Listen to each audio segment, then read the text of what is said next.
నమస్తే. నమస్కారం రాజు గారు. దెబ్బకు దెబ్బ అన్నట్టుగా ఉంది. భారత్ కూడా ఎక్కడా వెనక్కి తగ్గడం లేదు, ఒకప్పటిలాగా లేదు భారత్ కూడా. మనం సైమల్టేనియస్గా 3 గమనిస్తే, ఒకటి ఎస్బీఐ ఒక సర్వే రిపోర్ట్ ఒకటి విడుదల చేసింది.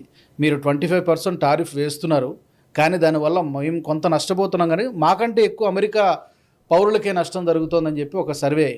ద్రవ్యోల్బణం పెరిగిపోతుంది, ఇవన్నీ కూడా చెల్లదు. ఇంకొకటి ఈస్టర్న్ కమాండ్ ఒక పేపర్ క్లిప్ని షేర్ చేసింది, ఎప్పుడో పాతది.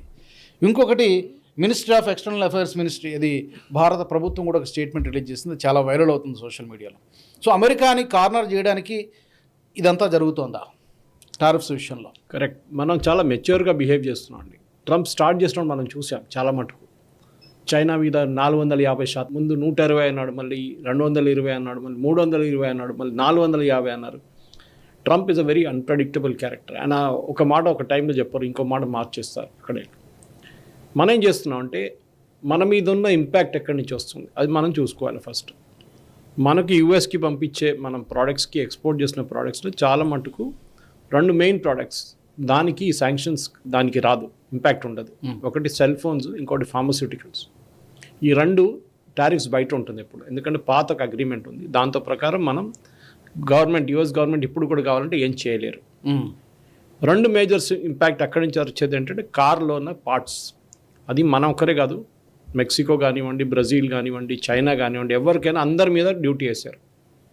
సో ఏమవుతుందంటే, ఇప్పుడు మీరు ఒక $100 ప్రోడక్ట్ యూఎస్ పంపించారండి, దాని మీద 27% వేస్తే $125 అవుతుంది. $100 ఒక ప్రోడక్ట్ పంపిస్తున్నా, అక్కడ వెళ్ళగానే 125 కస్టమ్స్ ల్యాండింగ్ పాయింట్లో వచ్చేస్తుంది. దాంట్లో $25 యూఎస్ గవర్నమెంట్కి వెళ్తుంది. కానీ ఇండియన్ కంపెనీ, బిల్ చేసే కంపెనీ $120కి అమెరికన్ ఆ ఇంపోర్టర్ ఎవరున్నారో ఆయనకి ఇచ్చేస్తారు. అది ఏదైనా ఉండొచ్చు, జెమ్స్ అండ్ జ్యువెలరీ ఉండొచ్చు, ఏదైనా ఉండొచ్చు. ఆయన ఏం చేస్తాడు, నాకు $125 నాకు వస్తే నాకు లాభాలు ఉండాలి కదా అని చెప్పి ఆయన $150 చేసి అమ్ముతాడు. దీనికన్నా ముందున్న కన్జ్యూమర్, యూఎస్ కన్జ్యూమర్ అదే ప్రోడక్ట్ $100 కొంటుండే, మ్యాక్సిమం 110 ఆయన ప్రాఫిట్ వేసుకుంటే $10 వేసుకుని తీసుకుంటే. ఇప్పుడు ఆ $115 ఉన్న ప్రోడక్ట్ $150కి వెళ్ళిపోయింది. ఎవరు నష్టపోతారండి? యూఎస్ కన్జ్యూమర్ నష్టపోతారు, అమెరికా. ఎందుకంటే ట్రంప్ చాలా రోజుల ముందు అన్నాడు, ఎలక్షన్ క్యాంపెయిన్ టైంలో, నాకు ఈ అండర్వేర్లు, బనియన్లు, టీషర్ట్లతో నాకు సంబంధం లేదు, అది ఎవడని తెప్పించుకొని ఎవడని అమ్మేసుకొని ఇక్కడ యూఎస్లో తయారు చేయలేము మేము అదని. దానికి తెలుసు అది బంగ్లాదేశ్ కానివ్వండి, భారతదేశం వంద, తిరుపూర్, లుధియానా, చాలా ప్లేసెస్ ఉన్నట్లు. ఇప్పుడు మనం కూడా ఇక్కడ వరంగల్, గుళ్ళపోచపల్లి అంతా తయారు చేస్తున్నాం, హైదరాబాద్ కూడా. టెక్స్టైల్స్ అనే ప్రోడక్ట్ యూఎస్కి వద్దంట. వాళ్ళకి మ్యానుఫ్యాక్చరింగ్ తీసుకురావాలంటే 2-3 సెక్టర్స్ ఉన్నాయి. ట్రంప్ ఎలక్షన్ టైంలో ప్రామిస్ చేసింది ఇది ఏంటి, మ్యానుఫ్యాక్చరింగ్ తీసుకొస్తాము, చైనా నుంచి, మెక్సికో నుంచి, బ్రెజిల్ నుంచి, కెనడా నుంచి రిటర్న్ తీసుకొస్తాము. మనం మ్యానుఫ్యాక్చరింగ్లో లేము, ఎందుకంటే మనం చాలా దూరంగా ఉన్నాం. చైనా వాళ్ళకి డిస్టెన్స్ ప్రాబ్లం లేదు, చైనా అప్పుడు కూడా వాళ్ళు పంపిస్తారు. చైనా ప్రోడక్ట్ ఫినిష్డ్ కార్స్ పెట్టి వాళ్ళది అన్నిటికంటే పెద్ద business battery operated cars, electric cars అంటాం మనం. జపాన్ ఏమో ముందైతే కార్ల ఇండస్ట్రీలో ఉండే, నిసాన్ నుంచి, టయోటా నుంచి, సుజుకి అందరూ యూఎస్కి ముందు, కానీ అక్కడ కూడా వాళ్ళు కూడా వెనకబడిపోయారు. యూఎస్ కార్ కంపెనీలు అయితే బంద్ అయిపోతున్నాయి, ఒకటి తర్వాత ఒకటి బంద్ అయిపోతున్నాయి, చూస్తున్నాం మనం.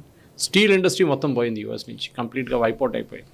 ఎందుకంటే కాస్ట్ ఆఫ్ ప్రొడక్షన్, మీరు ఎంత డ్యూటీలు పెట్టినా కానీ చైనీస్ స్టీల్ అప్పుడు కూడా లాభం ఉంటుంది. మీరు కన్జ్యూమర్ ఏం చూస్తారు, మీరు ఒక యూఎస్ కన్జ్యూమర్ కూర్చోండి, మీ ఐడియా ఏంటంటే, నాకు ఏ ప్రోడక్ట్ అయినా నిన్నటిగా రేట్ కన్నా తక్కువ రేట్కి వస్తే నేను కొనుక్కుంటాను, నాకు రేట్ ఎక్కువ అయితే నేను కొనను. ఫర్ ఎగ్జాంపుల్, కొన్ని ప్రోడక్ట్స్కి ఇంపల్సివ్ పర్చేస్ ఉంటాం మనం. సూపర్ మార్కెట్లో వెళ్ళినప్పుడు మీరు చూసుంటారు, ఏదైనా మాల్ వెళ్ళి లేకుంటే సూపర్ మార్కెట్కి వెళ్ళినప్పుడు బ్యాగో లేకుంటే బాస్కెటో లేకుంటే ఒక ట్రాలీ తీసుకొని పోతున్నప్పుడు ఒక ప్రోడక్ట్ ఇక్కడి నుంచి తీసుకుంటాం, మళ్ళీ మీ ఫ్యామిలీ వాళ్ళు ఎవరైనా కింద ఇక్కడి నుంచో ప్రోడక్ట్ తీసి బ్యాగ్లో పడేస్తారు, ట్రాలీలో పడేస్తారు. లాస్ట్ చెక్అవుట్ కౌంటర్కి వచ్చి మీకు కావాల్సింది 20 ప్రోడక్ట్లు, మీరు తీసుకుంది 30 ప్రోడక్ట్లు, 10 ప్రోడక్ట్ మీకు అక్కర్లేదు, కానీ ఇంపల్సివ్ పర్చేస్లు తీసుకున్నారు.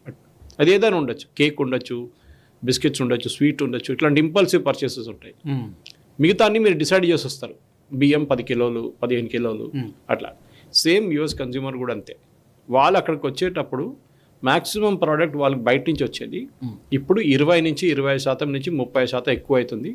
దాని కాస్ట్ వాళ్ళు భరించాల్సిందే. ఇది మెయిన్ పాలసీ. ఇక్కడే ప్రాబ్లం వస్తుంది, ఎందుకంటే అప్పుడేమవుతుందంటే ఇన్ఫ్లేషన్ రైస్ అవుతుంది. యూఎస్లో ఇన్ఫ్లేషన్ అంటే చాలా సెన్సిటివ్ సబ్జెక్ట్.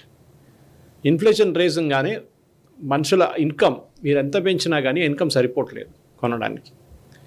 రెండవది మ్యానుఫ్యాక్చరింగ్ సెక్టర్లో మీరు జాబ్స్ తీసుకురాకపోతే ట్రంప్ది అన్నిటికంటే పెద్ద క్యాంపెయిన్ స్టేట్మెంట్ అది, నేను జాబ్స్ తీసుకొస్తాను, అది రావట్లేదు. మొన్న వచ్చిన ఫిగర్స్లో చూసాం చాలా మటుకు జాబ్స్ పడిపోయినాయి జూలైలో. ఆయన ఏం చేశాడు, ఆ తయారు చేసిన మనిషిని సాక్ చేసి పడేసాడు. మన దగ్గర బ్యూరో ఆఫ్ ఇండియన్ స్టాటిస్టిక్స్ లాంటి, ఆర్బీఐ లాంటి మిగతా చాలా ఆర్గనైజేషన్, ఇండియన్ స్టాటిస్టికల్ ఇన్స్టిట్యూట్ కొంతమంది కలిసి తయారు చేస్తారు రిపోర్ట్. ఇది ఇండియన్ లేబర్ డిపార్ట్మెంట్ వీళ్ళందరూ కలిసి మన దగ్గర లాస్ట్ మంత్ ఎంప్లాయ్మెంట్ ఎంత వచ్చింది, లాస్ట్ ఇయర్ మన యాజ్ పర్ ఈఎస్ఐ నార్మ్స్ ఎన్ని వచ్చినాయి, యాజ్ పర్ పిఎఫ్లో ఎంత కాంట్రిబ్యూషన్ వచ్చింది, దాన్ని బట్టి ఒక ఫిగర్ తయారు చేస్తారు, పెరిగిందా తగ్గిందా అని చెప్పి. యూఎస్లో తగ్గుతూ వస్తుంది లాస్ట్ 3 months నుంచి. ఎందుకంటే అక్కడున్న కంపెనీలు డిసైడ్ చేయలేకపోతున్నారు రాజుగారు, మేము కొత్త ప్లాంట్ పెట్టాలన్నా వద్దా. ఈయన ఒకరోజు ఇట్లా అంటాడు, ఒకరోజు అట్లా అంటాడు, స్టెబిలిటీ లేదు. నేను చైనాని కొట్టబోతున్నా అంటాడు, మన చైనాకి ఏం చేయడు. మీరు బిలీవ్ చేయరు, ఇప్పుడు కూడా రష్యా నుంచి తెప్పించుకున్న రష్యా ఇంపోర్ట్ మీద మనకన్నా తక్కువ డ్యూటీ 10% రష్యా మీద. Is it not double standard? మీరు అంటున్నారు రష్యా యుక్రెయిన్ని చంపేస్తున్నారు, అది చేస్తున్నారు. మీరు ఇన్ని రోజుల నుంచి ఉన్నారు కదా, మీరు రాగానే బంద్ చేస్తా దుకాణం అన్నారు, ఏం కాలేదు, వాళ్ళు పట్టించుకోవట్లేదు పుటిన్. రష్యా యుఎస్కి ఇంపోర్ట్ చేసే ప్రోడక్ట్స్కి 10% డ్యూటీ, కానీ భారతదేశం అదే టైంలో ఇంపోర్ట్ చేస్తే ఇప్పుడు 20% మళ్ళీ పెంచుతున్నారు అంటున్నారు. మళ్ళీ బెదిరిస్తున్నాడు. అప్పుడు మీరు ఎవరిని ఫేవర్ చేస్తున్నారు? మీరు రష్యాని ఫేవర్ చేస్తున్నారు. దాని మీద మీరు ఆయిల్ ఇంపోర్ట్ చేసుకుంటే నేను మళ్ళీ మీ మీద ఇంకా డ్యూటీ వేస్తా అంటున్నాను. అది వీళ్ళ బ్లాక్మెయిల్ టాక్టిక్ అన్నమాట. సో ఆ బ్లాక్మెయిల్ టాక్టిక్ పడకుండా ఎవడెవడో గల్లీలో పోతున్నవాడు స్టేట్మెంట్ ఇవ్వకుండా ఇండియన్ గవర్నమెంట్ చాలా సీరియస్గా, మోదీ గారు ఎక్కువ మాట్లాడలేదు, 1-2 జనసభల్లో చెప్పారు, మనం లోకల్గా మార్కెట్ డిమాండ్ క్రియేట్ చేయాలి, which is a good concept. మనం కొత్త మార్కెట్లు చూసుకోవాలి. మనం ఆల్రెడీ ఈయూతో అగ్రిమెంట్కి వస్తున్నాం, యూకేతో సైన్ చేసుకున్నాం. అట్లానే మిగతా కంట్రీస్, ఆస్ట్రేలియా ఉండండి, మిడిల్ ఈస్ట్ ఉండండి, వీళ్ళందరి దగ్గర అగ్రిమెంట్ సైన్ చేసుకుంటే మన యూఎస్ మీద ఉన్న డిపెండెన్స్ తగ్గిపోతుంది మనకి.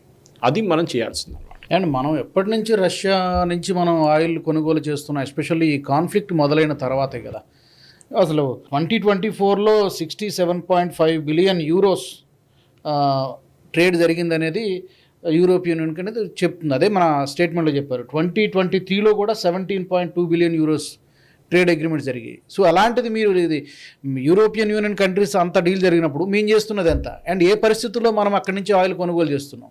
2 పాయింట్స్ ఉన్నాయి రాజుగారు. బిఫోర్ యుక్రెయిన్ వార్ మనం రష్యా నుంచి మన ఆయిల్ 0.5% ఉండే, మన టోటల్ బాస్కెట్ అంటాం. మనం కొనేది 100 లీటర్లు అంటే దాని నుంచి రష్యా నుంచి కొన్నది 1 లీటర్ కూడా లేదు, దానికన్నా తక్కువ. Before war crude oil. నేను ఒక రఫ్ ఎస్టిమేషన్ కోసం నంబర్ చెప్తున్నాను. కానీ ఇప్పుడు ఏం జరిగిందంటే 40% మన రష్యా దగ్గర నుంచి తీసుకుంటున్నాం. అది ట్రంప్కి నచ్చడం లేదు. అది ఎందుకంటే ముందు యుఎస్ గవర్నమెంట్ ఎంకరేజ్